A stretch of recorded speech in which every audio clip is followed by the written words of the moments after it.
भक्ती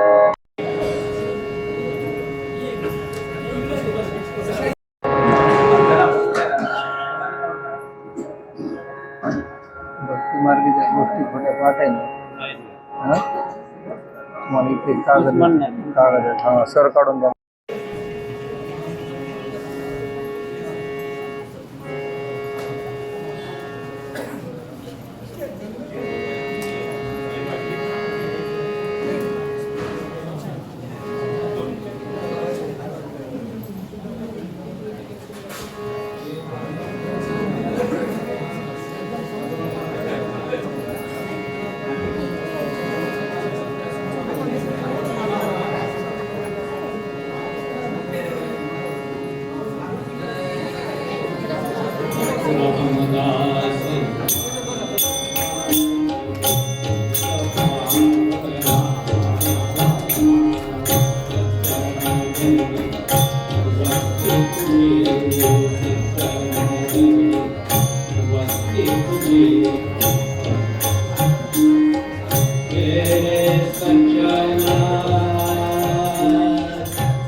योऽन्तः प्रविश्य मम वाचमिमां प्रसुप्तां सञ्जीवयत्यखिलशक्तिधरस्वधाम्ना अन्यांश्च हस्तचरणश्रवणत्वगादीन् प्राणान् नमो भगवते पुरुषाय तुभ्यं सदा प्रभुपदावरे निजसमर्पिते सेतनो यथेतमनभो विदेकमलमालिके श्रीगणो मुखातुनदसाधरा सगुणभक्तिसा वाहतो समर्थगणुदासते सततमे नमस्कारितो आठवले कुलवंशजः कविवरो दामोदरस्यात्मजः शिष्यो दासगणोऽस्तु वैद्यमर्मो यो भादरन्तः खलु साक्षात् क्रतुवरदस्तु वस्तु महतो नारायणस्यास्ति वै तं वन्दे हरिकीर्तने शुभकरं सच्चित्सुखं भारतिं सर्वमङ्गलमाङ्गल्ये शिवे सर्वार्थसाधिके शरण्ये त्र्यम्बके गौरी नारायणी नमोस्तुते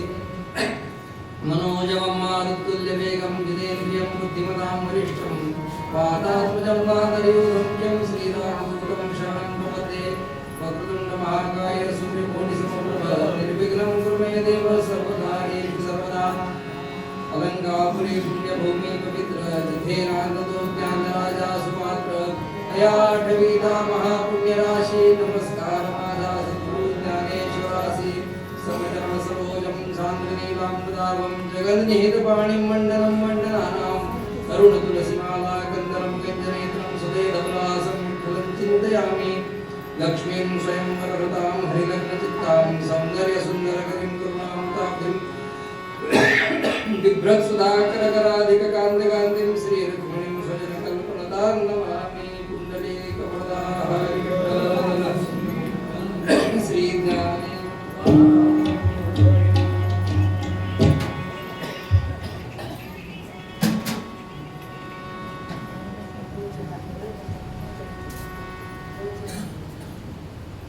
प्रतिवर्षाप्रमाणे याही वर्षी सद्गुरु दासगणू महाराजांच्या प्रतिष्ठानतर्फे होणाऱ्या वर्षातल्या 10 उत्सवापैकी एक असणाऱ्या संत श्रेष्ठ शांतीब्रह्म एकनाथ महाराजांच्या षष्ठीचा उत्सव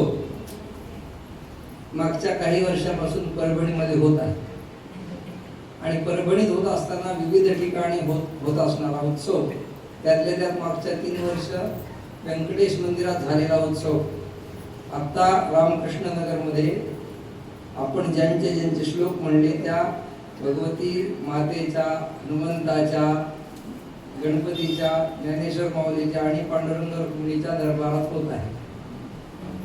एवढे सगळे देव ऐकायला असताना आणि तुम्ही सगळे श्रोते ऐकायला असताना माझा असा अंदाज होता काय, आज शेवटची फायनल मॅच आहे, माणसं कमी असतील आणि थोडक्यात म्हणून जेव्हा कीर्तन ठरलं त्यावेळेस जे आख्यान डोक्यात घेतलं होतं ते सोडून शॉर्टकट मध्ये कसं करायचं म्हणजे राजदादा सकाळी चर्चा करून आम्ही ठरवू लागलो की आता थोडक्या वेळात कसं कोणचं आख्यान बसू शकतं आणि 5 वाजेपर्यंत सगळे आज कार्यक्रम करता करता 5 ला एक आख्यान घेतलं, बघितलं, थोड्या वेळात बसते असं बघितलं आणि नंतर पुन्हा 6:30 वाजता आख्यान बदलून म्हणजे आपुलिया बळे नाही मी बोलत, त्याचा प्रत्यय भगवंत नेहमी देत असतो. मी कीर्तन करतो, मी प्रवचन करतो, माझ्यामुळं उत्सव होतो. हा सगळा जो मी मी मी मी मी आहे तो मी घालण्यासाठीच तर हे उत्सव आहे. कारण घरी सुद्धा आपला अहंकार असा कसा आहे, परम काय चरम सीमेवर असतो.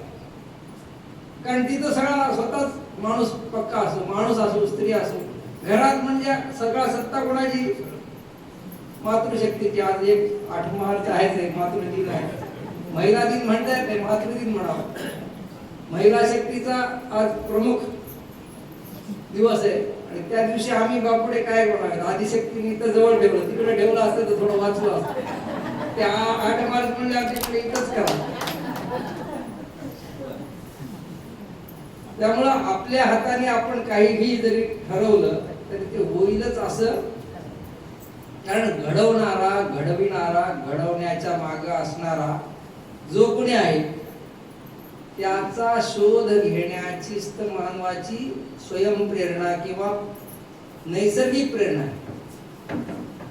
मनुष्य म्हणून जन्माला आला कशाला?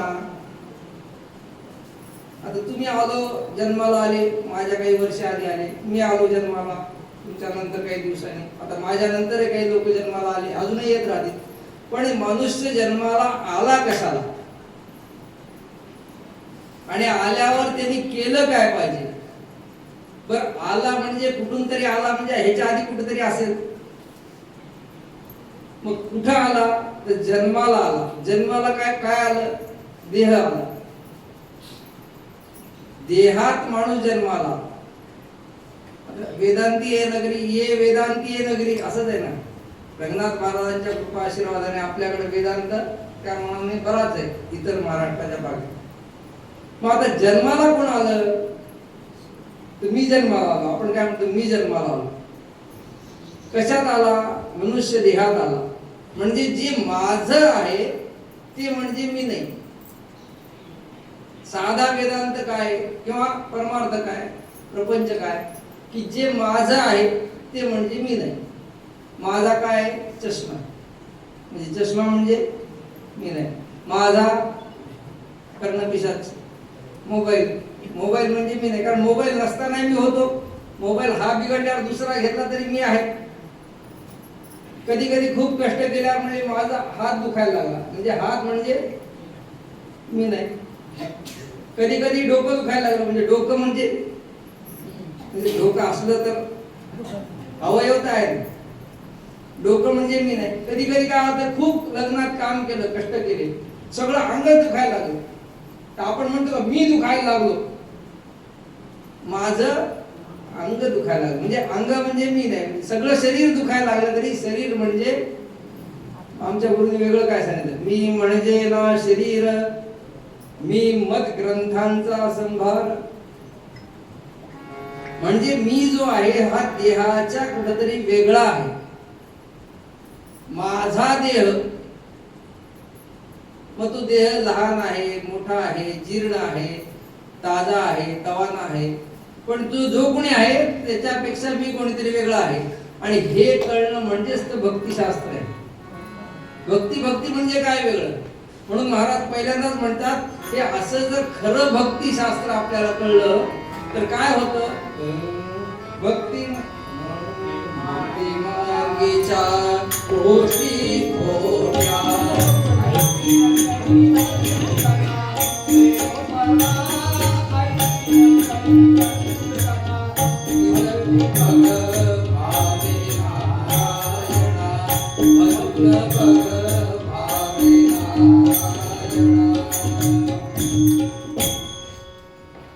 महाराज पूर्वरंगाच्या पदात काय म्हणतात की भक्ती मार्गीच्या गोष्टी, जो कोणचा भक्ती मार्ग आहे त्या भक्ती मार्गातल्या ज्या काही गोष्टी आहेत त्या कशा आहेत, भक्ती मार्गीच्या गोष्टी खोट्या, ऐसी न करी वल्गना भजू न बग भावे नारायण.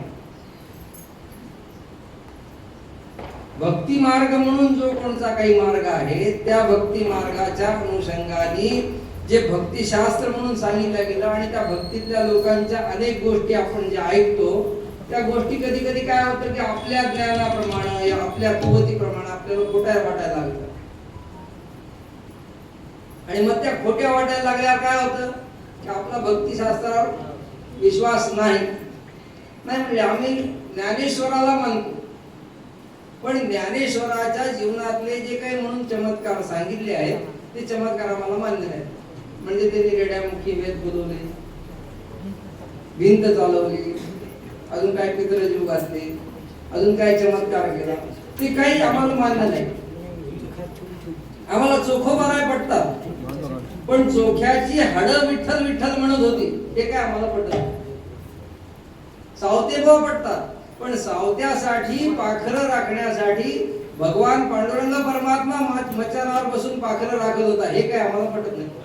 हे कोणीतरी नंतर घुसटले म्हणजे तुकोबाराय पटतात पण तुकोबाराय सदेह वैकुंठाला गेले हे आम्हाला काही पटत नाही.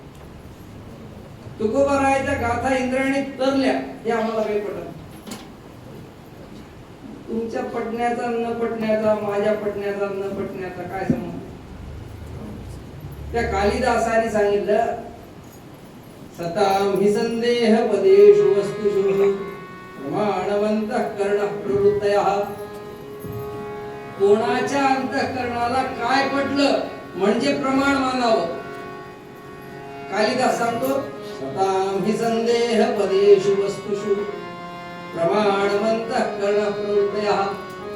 रोज व्यसनाधीन असणाऱ्या, सामान्य व्यवहाराचे नियम न पाळणाऱ्या किंवा प्रचंड पैसे खाणाऱ्या माणसाला त्याचं अंतःकरण सांगतं म्हणून तो मानतो असं म्हणलं तर कोणी खरं म्हणेल का. एखादा दरोडेखोर म्हणला की नाही नाही माझ्या अंतःकरणाच्या नैसर्गिक प्रवृत्ती आल्या काय दरोडा टाकायचा त्या मी प्रमाण मानून माझ्या अंतःकरणातल्या अंतर्यामी साक्षीला साक्षीदार ठेवून मी दरोडा टाकला, माझी काय चूक आहे. असं जर म्हणलं चालेल का. मग कोणाच्या प्रवृत्ती अंतःकरणाच्या प्रमाण मानायच्या. एक मागे झालं नाही आमच्या अंतःकरणाच्या प्रवृत्तीनुसार मी राज्याचा त्याग करून देशाचा पंतप्रधान होणार नाही असं एका स्त्री शक्तीने सांगितलं होतं. मग त्यांच्या अंतःकरणाच्या प्रवृत्ती खऱ्या होत्या का. त्यांच्या खऱ्या मानायच्या का. राष्ट्रपतींनी सांगितलं होतं हे ना करू नका हे देशाच्या बाहेरचे पण सांगितलं काय आतला आवाज. मग आतला आवाज कोणाचा ऐकायचा. सताम हि संदेह पदेषु वस्तुषु. सज्जनांचा संतांचाच प्रमाण मानणारा आतला आवाज असतो तुमच्या आमच्या सारख्यांचा नाही.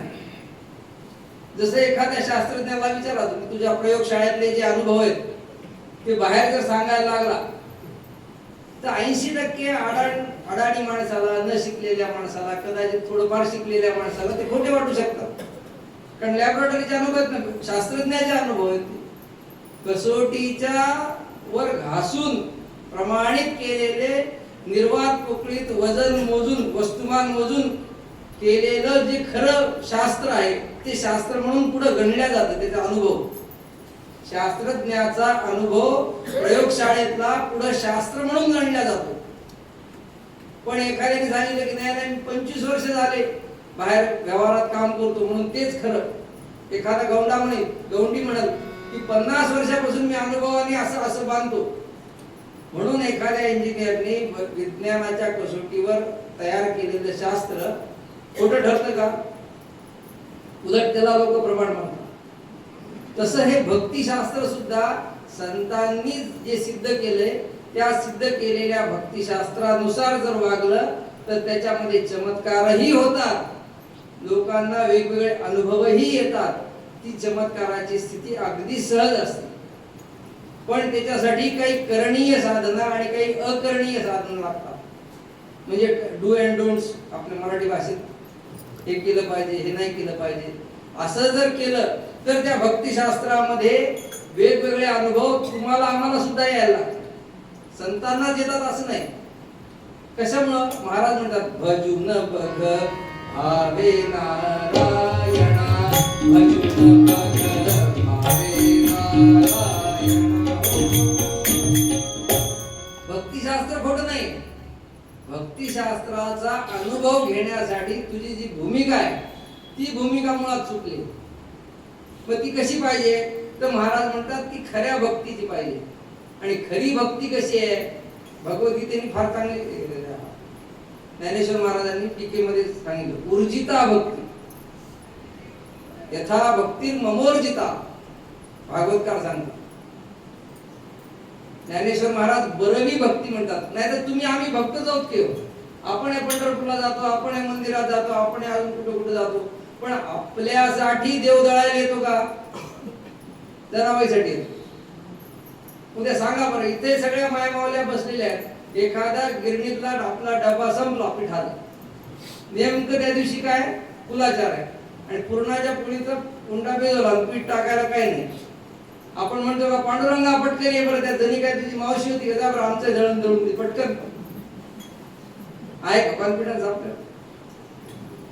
किंवा समोर गच्चीवरची टाकी व्हायला लागली आणि नेमकी ती शेजाऱ्याच्या घरावर पाणी पडायला लागलं, ओव्हरफ्लो. त्या मोटरचं बटन बंद करायचं, हात सगळे उंड्याने, घरात कोणीच नाही. येतो पांडुरंग परमात्मा, त्या सावत्याच्या पाखरं हाकलायला येतो, पण आपल्या बटन बंद करायला येतो का? नाही. आपणही भक्त आहेत, सावते पण भक्त आहेत. काय असं आपल्यात फरक आहे? समजा आता उदाहरण करा, आपला इथला उत्सव चालू आहे, रात्री उशीर झाला कीर्तन संपला, आता जायचं विद्यानगरला एखाद्याला किंवा त्या जिंतूर रोडला जायचं आणि इथून वसमत रोडनी चालत चालत चालत निघाली. रिक्षा भेटणं, काही भेटणं, आपली गाडी निघाली, ती पंक्चर पडली आणि रस्त्याने एक काळा किट्टा अंधार, ढग आली, पाऊस पडायला लागला. आणि पाऊस पडत असताना, रस्त्यात काळा किट्टा अंधार असताना, लाईट गेलेली असताना, एमएससीबीच्या कृपेने कोणीच मागं पुढे दिसत. तेवढ्यात एक मोटरसायकल वाला पटकन येतोय. चला बसा काका, कुठे चालले? म्हणजे विद्यानगरला जातो. चला म्हणजे मला तिकडे जायचं. आपण काय म्हणतो? बरा झाला, कसा भेटलास? देवासारखा. अरे देवच आहे ना ते, पण आपण काय म्हणतो? देवासारखा. मग देव म्हणते राहू दे, तुला पंक्चर वाल्यासारखाच भेटतो मी, तुला पाणी पाजण्यासारखाच भेटतो, ऑटो रिक्षाचाच काम करणारा भेटतो. देव आपल्याला भेटतो, पण आपण काय करतो? त्याला ऑटो रिक्षावाल्या पुरता मर्यादित करतो. गाडी पंक्चर झाली, जंगलात यात्रेला गेले तिरुपतीला, नेमकं घाटात डोंगरात बंद पडली, गॅरेजवाला भेटला आपल्याला, आपण म्हणतो देवासारखा. देव भेटला म्हणत नाही ना, मग आपली निष्ठा नाही. ती निष्ठा जी आहे ती निष्ठा काम करते. म्हणून महाराज म्हणतात की ह्या सगळ्या भक्तीच्या कसोट्या आपण जसं पद मोठं फार आहे, पण भक्तीच्या कसोट्या एक एक एक एक एक आपण जसं जसं वर होत जाऊ तसं आपल्याला सगळे अनुभव यायला लागतात. जे तुकाराम महाराजाला आले, जे ज्ञानेश्वर महाराजाला आले, जे एकनाथ महाराजाला आले, अहो इतक्या वर्षानंतर आता 450-500 वर्षांनी अजून हंडा भरत नाही लवकर. लांबी रुंदी घनमीटर काढा ना, त्याचं किती व्हॉल्यूम बसतं, किती क्युबिक मीटर पाणी बसतं. मग तेवढं पाणी टाकल्यावर बसायला पाहिजे ना, पण टँकर 2 टँकर जास्त बसतं त्याच्यात.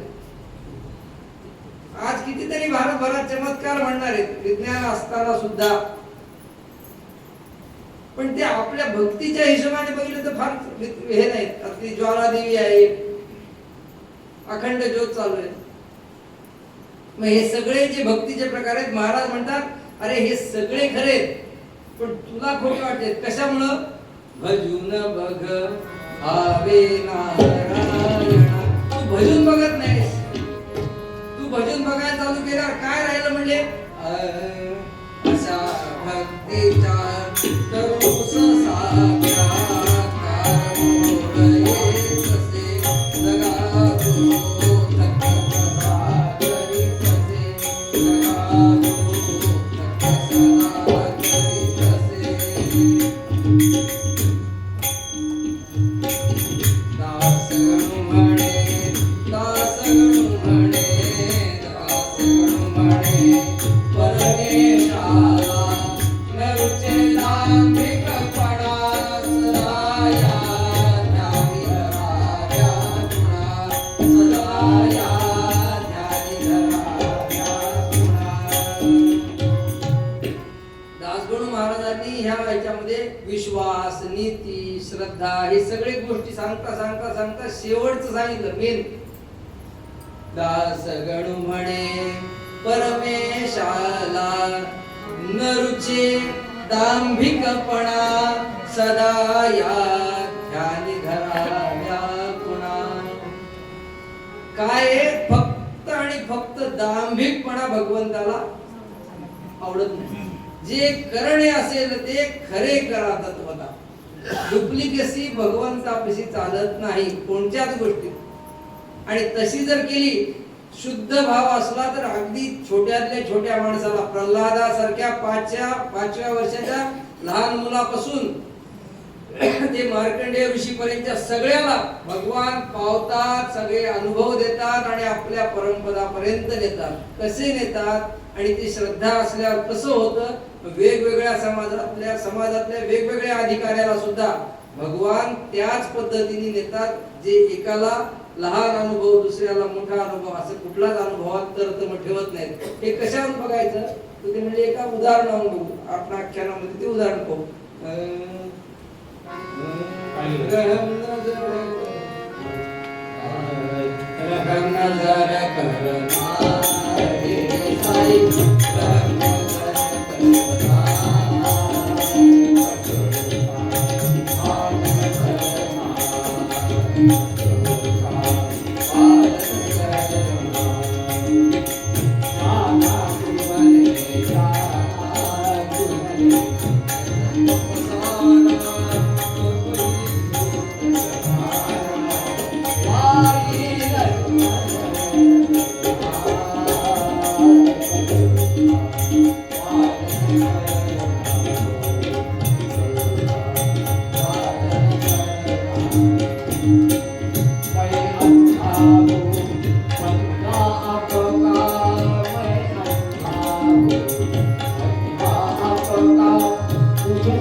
Hare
निवास क्षेत्रांतरी सुबोध रचिला असे सुलभ ग्रंथ ज्ञानेश्वरी गीतेवरती ग्रंथ या समधाकृती दुसरा असो न मन हे तया विभुध श्रेष्ठ ज्ञानेश्वरा सद्गुरु ज्ञानेश्वर महाराज की जय।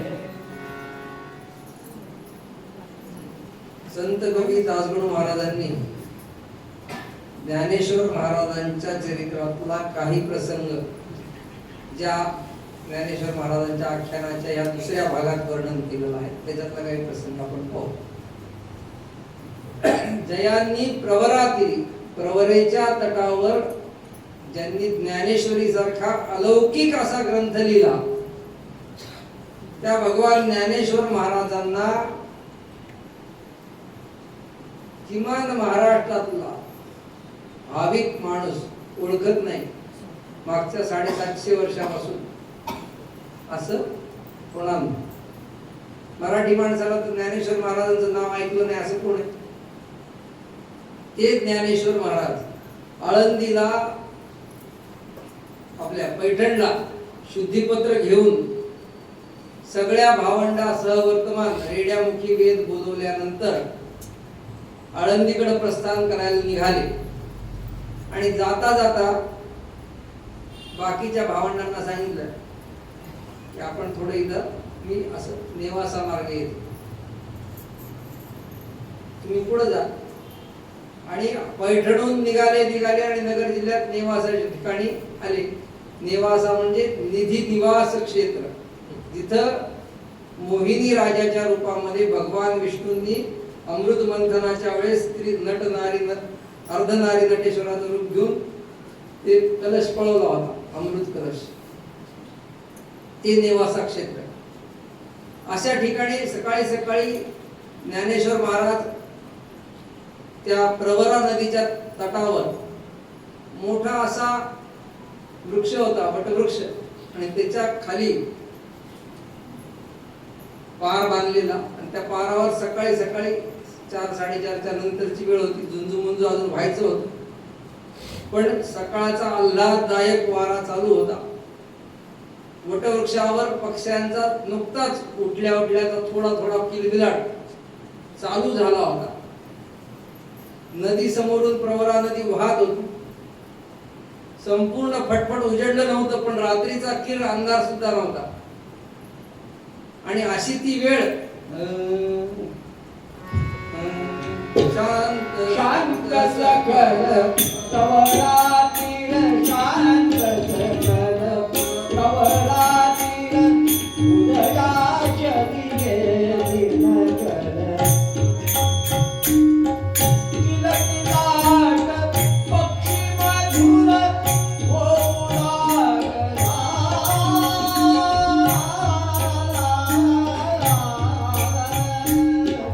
मंद मंद वायू वाहत मंद मंद वायू वाहत कमलपदा कंकरीत कमलपदा कंकरीत मुकुटरम पश्चिमेस रहित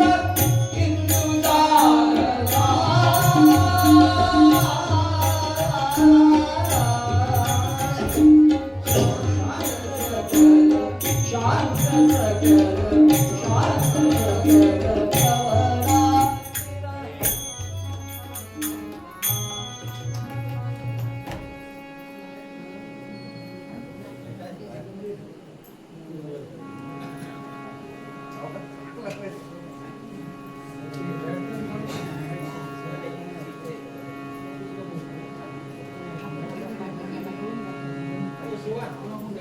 बसता